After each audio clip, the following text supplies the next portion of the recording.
On a small blue planet swirling around an ordinary star, a long experiment began, not of engineers or gods, but of molecules and time. From steaming seas to neon cities, this is the story of how we came to be. 4 billion years ago, Earth was young and hot. Volcanoes breathed, lightning split the air, and ocean tides stirred chemical soups. In tiny pools and along mineral-rich shores, molecules bumped and bonded. Some of those molecules learned to copy themselves. Replication was messy, but repetition allowed variation. Variation allowed selection. Over eons, chemical networks became more complex. The first living things were simple, single-celled organisms, fragile, microscopic factories of metabolism and heredity. They were the first successful engineers of information. For 1 billion years, life remained mostly microbial. Then, roughly 2 billion years ago, a dramatic partnership changed everything. One cell swallowed another and kept it. A symbiosis that led to mitochondria, the powerhouses inside more complex cells.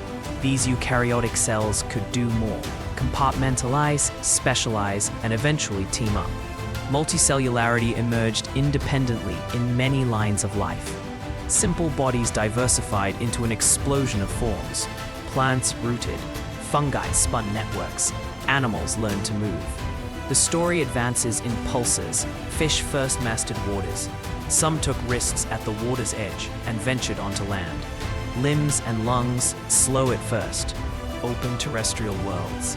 Reptiles dominated vast landscapes. Later, small, warm-blooded animals, the mammals, found niches in the shadows. Mass extinctions reset the board, and each time life found new experiments to run.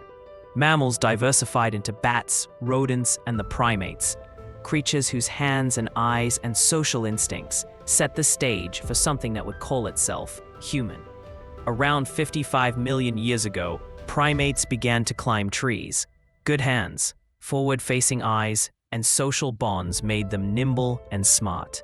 Africa's environments changed over the next several million years. Forests fragmented to mix of woodland and grassland.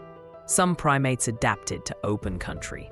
Hominins, our distant relatives, began to walk on 2 legs. Bipedalism freed hands for carrying, for tools, for babies. Stone flakes appear in the archaeological record. Simple tools extend what bodies and mouths could do. Over millions of years, a lineage of hominins experimented with brain size, social complexity, and culture. Toolkits grew more sophisticated. Fire was learned and harnessed. Warmth, protection, the first kitchen. Our ancestors scattered across continents. Some stayed in Africa. Others wandered into Eurasia, adapting again and again. The genus Homo included many cousins: Neanderthals in Europe, Denisovans in Siberia, and Homo sapiens in Africa. Related, sometimes interbreeding, sometimes replacing. Brains swelled, languages were born from gestures and calls, and shared learning became a new evolutionary. Horse. Around 200,000 years ago in Africa, the anatomy of modern humans emerged. But anatomy alone did not make us who we are. Behavior did. Art, ritual, and complex tools appear in the record. Beads, pigments, carved figurines. These signs show minds that could imagine, plan, and transmit culture across generations.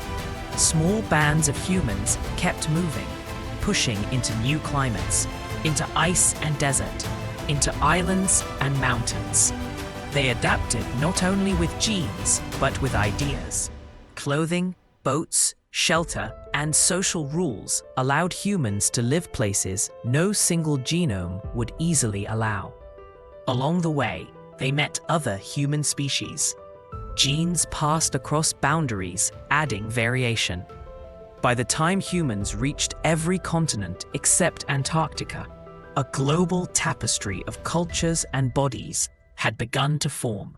For tens of thousands of years, most humans lived as hunters and gatherers. Then, beginning around 12,000 years ago, in several places independently, some humans began tending plants and animals. Agriculture was not inevitable. It was one strategy among many, but it allowed denser populations, food surpluses, and specialized crafts. Villages grew into cities. Writing, law, and organized religion arose. Trade stitched distant peoples together. Civilizations built irrigation, monuments, and shared myths that bound large groups of strangers. The pace of transformation quickened. Empires rose and fell. Technologies accumulated. Metallurgy, navigation, printing, scientific thinking. By the 18th and 19th centuries, industrial machinery and energy from fossil fuels launched a new era. Populations exploded. Cities ballooned. Science began to tease apart the very history this story describes. Deep time, genetics, evolution, turning guesswork into evidence. In a few centuries, humans reshaped the climate, tamed the genome, and connected the globe with networks of information. We invented machines that compute, explore, and simulate. New medicines saved lives. New powers created new risks. The same species that first learned to chip stones now writes software that models stars. Today, we stand at a strange threshold. We are a product of billions of years of trial and error, yet we also direct the next chapter. Our knowledge gives us tools to heal ecosystems, extend life, and travel beyond Earth. It also demands responsibility. Climate change, extinctions, unequal power, consequences of choices that ripple across generations. The story of human evolution is not finished. It is ongoing and participatory. Culture, technology, and biology continue to interact.